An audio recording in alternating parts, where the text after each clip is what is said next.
Hello, friends.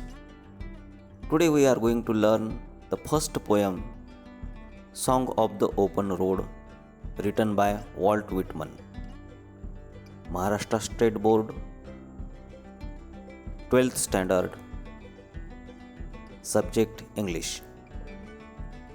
मित्रांनो, आज आपण महाराष्ट्र बोर्डाच्या इयत्ता 12वीतील इंग्रजी विषयाची song of the open road ही पहिली कविता शिकणार आहोत. Ice breakers introduce the text. There are some points related to the subject of the text given in the icebreakers. You have to discuss about those points. टेक्स्टला अनुसरून आइसब्रेकर्समध्ये काही मुद्दे दिलेले असतात. ह्या मुद्द्यांची चर्चा तुम्हाला तुमच्या सहकार्यासोबत करायची आहे. First point in the icebreakers. Choose the mode of travel that you would like the most for a journey.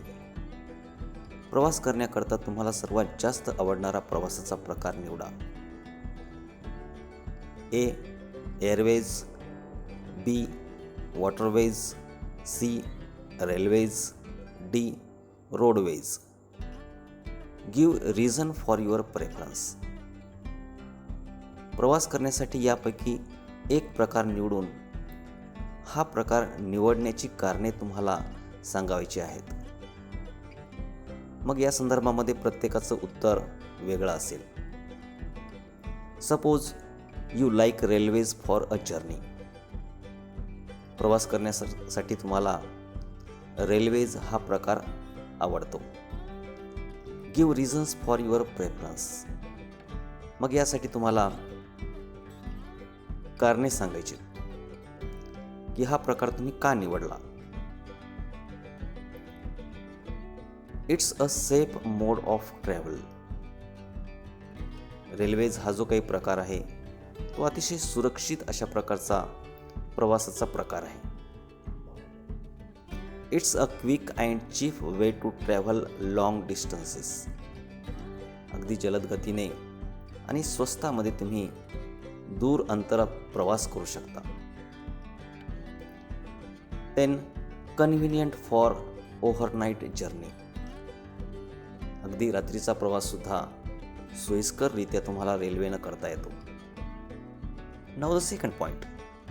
Discuss with your partner the preparations you would like to make for the journey chosen. तुम्ही निवडलेल्या प्रवास प्रकाराची तुम्ही कशी तयारी कराल याची चर्चा सहकार्यासोबत करा. मित्रांनो, प्रवास करण्यासाठी जो प्रकार तुम्ही निवडाल त्या प्रवासाच्या प्रकारासाठी तुम्हाला तयारी करावी लागेल. समजा तुम्ही रोडवेज हा प्रकार निवडला तर त्यासाठी मग काय तयारी कराल. You have to carry food, water, clothes, mobile charger, emergency medicines, then umbrella, flashlight etcetera. रोडवेजनं प्रवास करण्यासाठी जर तुम्ही स्वतःचं वाहन नेत असाल तर त्यासाठी सुद्धा काही तयारी लागेल. You should carry all documents related to the vehicle, like driving license, registration papers, insurance papers, etc. अशा प्रकारे वेगवेगळ्या प्रवास प्रकारासाठी वेगवेगळी प्रवासाची तयारी तुम्हाला करावी लागेल, ज्यामुळे प्रवासामध्ये कोणताही अडथळा तुम्हाला येणार नाही किंवा अडचण येणार नाही. Now the third point in the icebreakers. Discuss the ways in which you would overcome the problems, hindrances, difficulties you face during the journey. प्रवासाच्या काळात उद्भवणाऱ्या समस्या, अडथळे, अडचणी तुम्ही ज्या प्रकारे मात कराल अशा मार्गाविषयी चर्चा करा. मित्रांनो, प्रवासामध्ये येणाऱ्या ज्या काही अडचणी आहेत या अडचणीवर तुम्ही कशी मात कराल याची चर्चा या ठिकाणी तुम्हाला करायची आहे. मित्रांनो, प्रवासामध्ये येणारे प्रत्येकाचे अडथळे हे वेगवेगळे असतील आणि त्यावरती मात करण्याचे त्यांचे उपायसुद्धा वेगवेगळे असतील. येथे काही आपण उदाहरणं बघूयात. I would take the help from my friend.